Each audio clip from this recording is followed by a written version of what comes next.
The manager that Daryl and I had for many, many years went on to greener pastures. I was in the midst of getting separated and then eventually divorced. And it all happened at the same time. And when that happened, I really did reach the end of the rope for me. I had nowhere to turn. And I ended up going to see a therapist who really gave me some interesting strategies and things that I never would have been able to accomplish on my own. What do you want to say now, maybe to the men out there who are struggling with some mental health issues, as a lot of guys are, about what you learned from that experience and what you found on the other side of taking care of your mental health? Yeah, it's true, and I think I've spoken to a lot of guys who have said the same thing. Well, I'm smarter than those shrinks anyway. They can't tell me anything.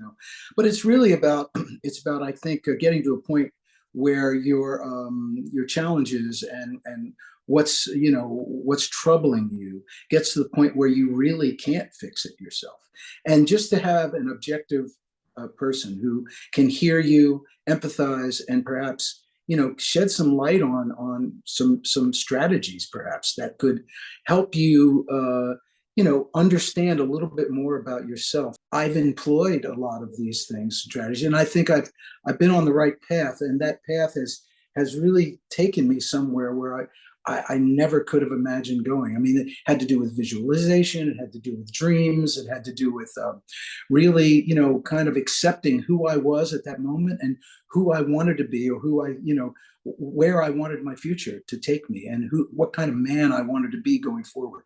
So it was very enlightening period of time, and it really did to lead to a new approach to my life.